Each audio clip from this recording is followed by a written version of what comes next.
प्यारे प्यारे बालक बालिकाओं, मेरे बच्चों, मैं जानता हूं कि आप भारत का भविष्य हैं, लेकिन कोई बात मत करना वरना तुम्हारा तो भविष्य अच्छा, मेरा वर्तमान बिगड़ जाएगा।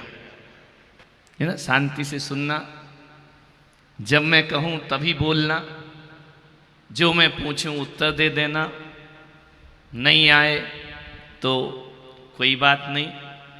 गलत उत्तर दोगे मुझे अच्छा लगेगा, सही दोगे अच्छा लगेगा, नहीं दोगे तो बुरा लगेगा। ध्यान, आप सबको मैंने यहाँ बुलाया है, मैंने कोई तुम्हें ज्ञान देने के लिए नहीं बुलाया है, ना तुम्हें कोई संस्कार देने के लिए बुलाया है, क्योंकि ज्ञान उन्हें दिया जाता है जिनके पास ज्ञान नहीं है। तुम्हारे पास तो ज्ञान है ना।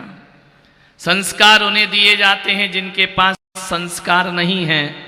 तुम सब संस्कारित हो ना, इसीलिए यदि तुम संस्कारित नहीं होते तो आज संत की सभा में आकर नहीं बैठते। आप संस्कारित हैं, आपके पास संस्कार हैं, आपके शिक्षक गण मौजूद हैं यहाँ पर। इतने भी सीरियस नहीं बैठना है, मन करे तो बजा देना है ना। कोई सजा थोड़ी मिली है तुमको, मस्ती से प्रवचन सुनना, आनंद से सुनना है। तुम संस्कारित हो।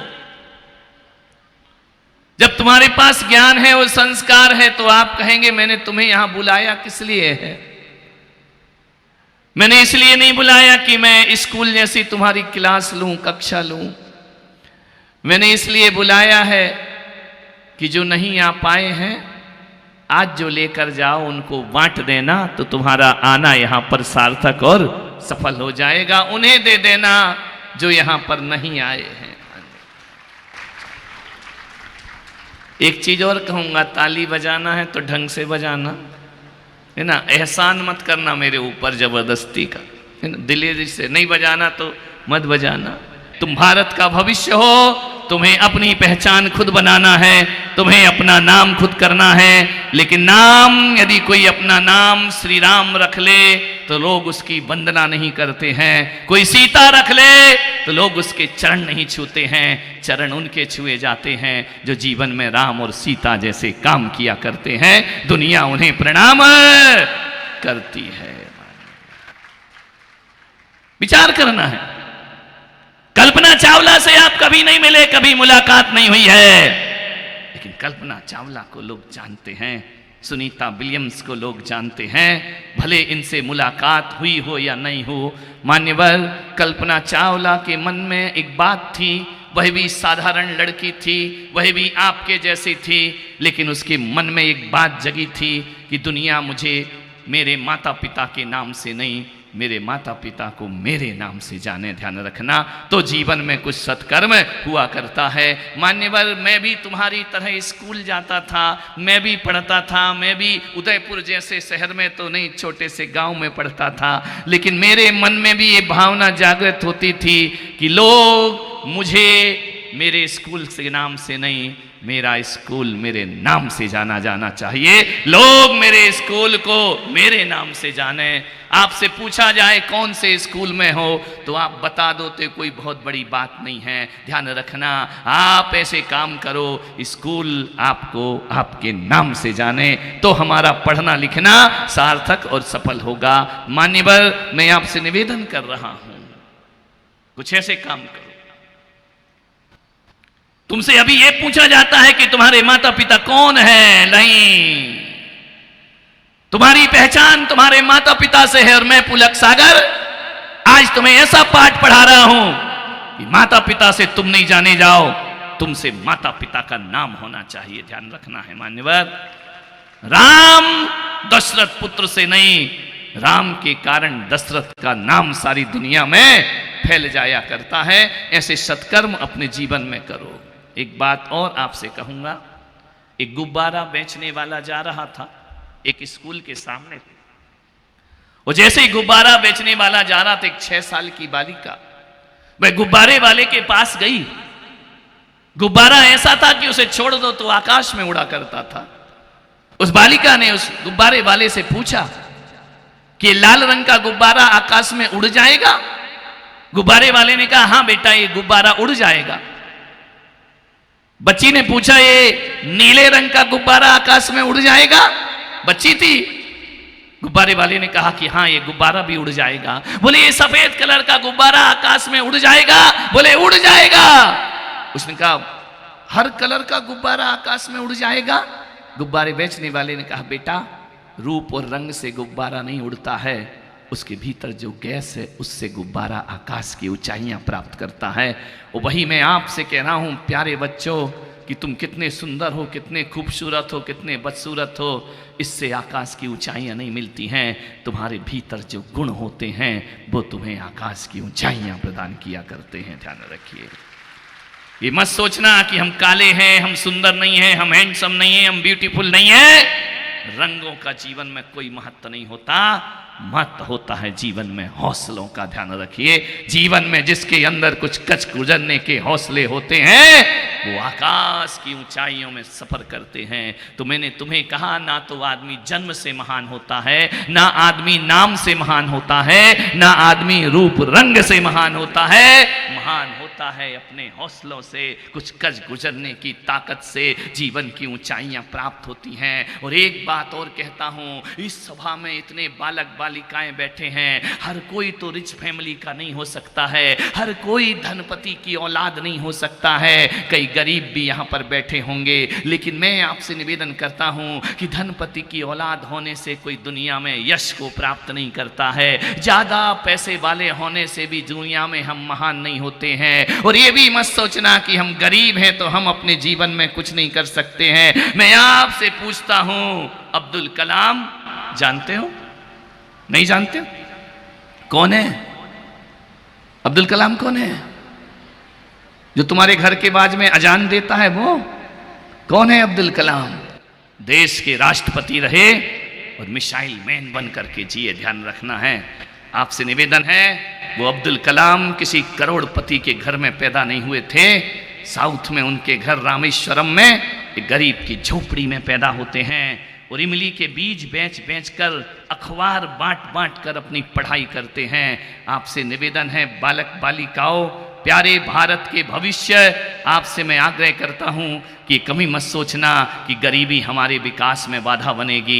गरीबी विकास में कभी बाधा नहीं बना करती है। ध्यान रखना, अब्दुल कलाम गरीब के घर पैदा होते हैं, लाल बहादुर शास्त्री गरीब के घर पैदा होते हैं। उनके पास 2 वक्त की रोटी का पैसा भी नहीं था, 4 आने मिलते थे चने खाने के लिए। नदी में बाढ़ आ जाती थी, क्या करें, कैसे उस पार स्कूल है, पुस्तकें हाथ में होती थी। ध्यान रखना है, वह सोचते थे कि इस चने से यदि नाव पार करूंगा तो फिर आज खाना क्या खाऊंगा। ध्यान रखना, ऐसा गरीब बालक पुस्तक अपने दोस्तों को देता है, नाव नहीं तैर कर आई हुई उफान में उफनती नदी को पार करता है और वह एक दिन गरीब बच्चा लाल बहादुर शास्त्री बनकर के खड़ा हो जाया करता है। पैसा कभी विकास में बाधक नहीं होता है मान्यवर, अभाव कभी बाधक नहीं बनेंगे, रूप रंग तुम्हारी तरक्की में बाधा कभी नहीं बनेगा। मैं आपसे निवेदन कर रहा हूं, गरीबी कभी जिंदगी की रुकावट नहीं बन सकती है। बेहतरीन शिक्षा जीवन का विकास किया करती है मेरे भाई। मान्यवर, सूरज डूब भी जाए तो ज्ञान का दिया अंधेरे में भी रोशनी प्रदान किया करता है। ध्यान रखिए, आप ज्ञान को प्राप्त करो।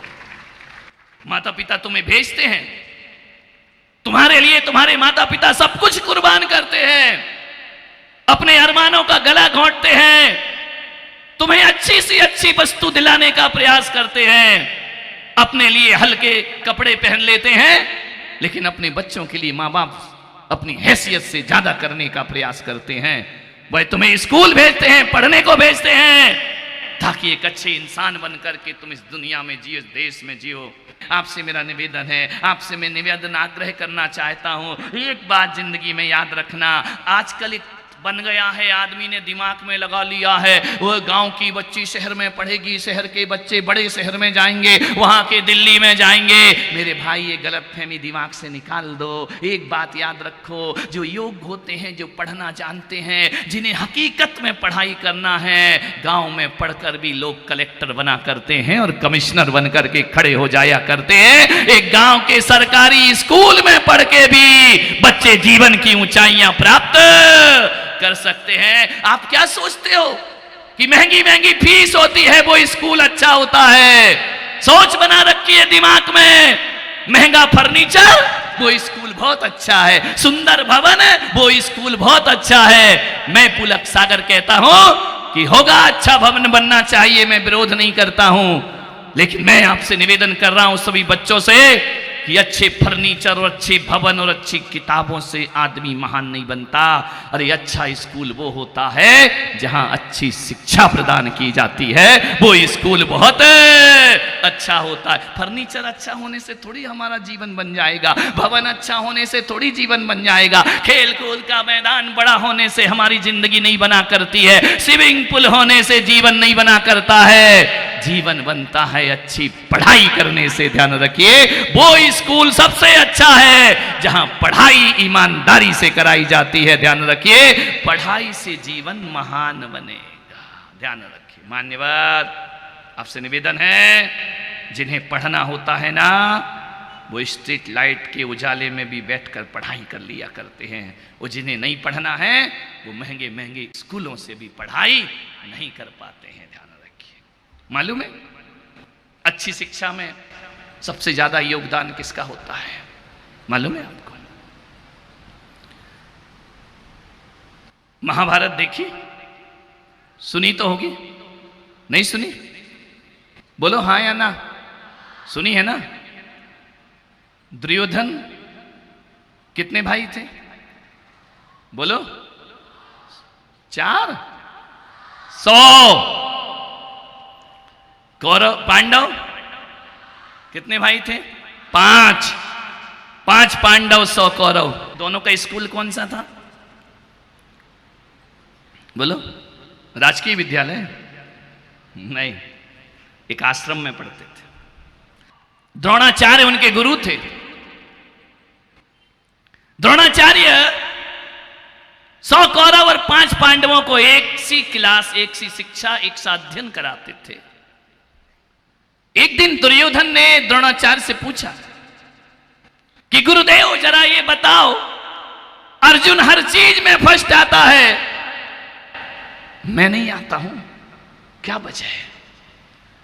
अर्जुन धनुष चलाने में सर्वश्रेष्ठ है, अर्जुन युद्ध विद्या में सर्वश्रेष्ठ है, अर्जुन पढ़ाई में सर्वश्रेष्ठ है, बताओ गुरुदेव हम पीछे क्यों हैं और वो आगे क्यों हैं? मान्यवर, इसका उत्तर क्या होगा? अर्जुन भी एक इंसान है, दुर्योधन भी एक इंसान है। मान्यवर, एक हर जगह प्रथम आता है और एक हर जगह हार जाता है। द्रोणाचार्य ने कहा कि दुर्योधन, मेरी शिक्षा में पक्षपात नहीं है। आज स्कूल में भी आप देखना 40 मिनट का पीरियड होता है। मेरे समय अभी कितने का? 40 का ही है ना? नहीं, मैं समझा शायद चेंज हो गया हो, क्योंकि अब तो मैच भी 20-20 हो गए हैं। ध्यान रखना है।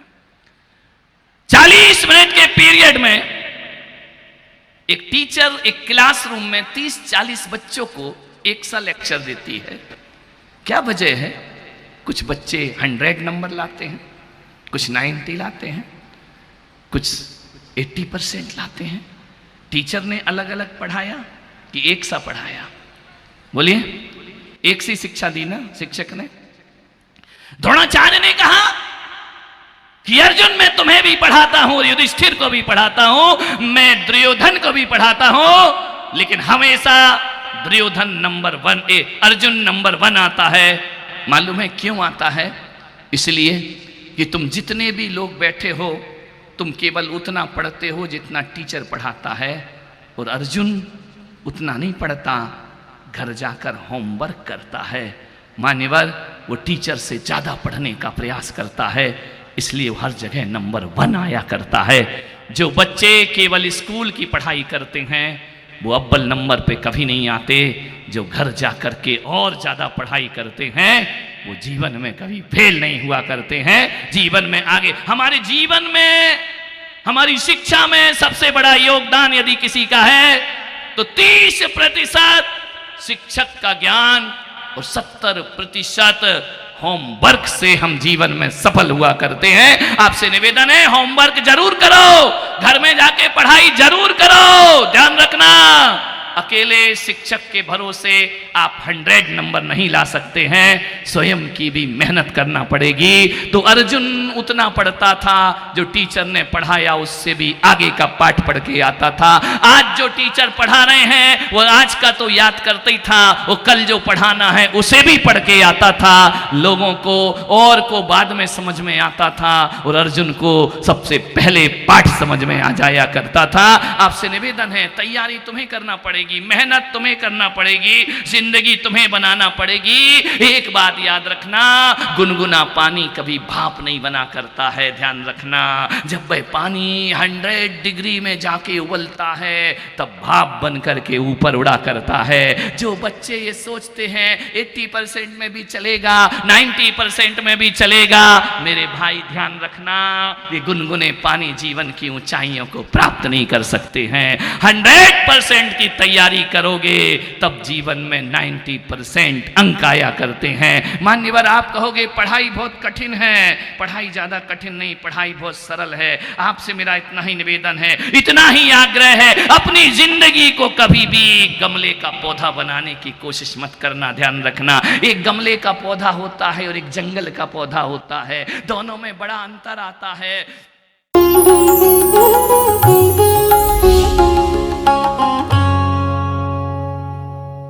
भगवान महावीर के अमर संदेश जीव दया की राह पर चलते हुए भारत गौरव राष्ट्र संत आचार्य श्री पुलक सागर जी गुरुदेव की प्रेरणा से वात्सल्य धारा ट्रस्ट द्वारा संचालित एक महाअभियान शिक्षा और सेवा समय की मांग। वात्सल्य धारा एक समाधान, मानवीयता की दुनिया में बढ़ते कदम। वात्सल्य धारा एक प्रकल्प अनेक, सुशिक्षा, सुस्वास्थ्य शिविर, औषधि वितरण, वात्सल्य धारा रुग्ण वाहिनी, अहिंसा प्रसाद, माँ जिनवाड़ी संग्रहालय, जीव दया, गौ सेवा, कन्यादान, वात्सल्य धाम। सामर्थ्य अनुसार सहयोग धनराशि प्रदान कर हमसे जुड़े। बैंक खाता विवरण निम्नवत है, अथवा आप अपनी दान राशि दिए गए QR कोड को स्कैन करके हमें UPI द्वारा सीधे भेज सकते हैं। आपके द्वारा दिया गया दान आयकर की धारा ATG के अंतर्गत कर मुक्त है। पूछताछ हेतु हमें संपर्क करें 991098 7666 98109 00699।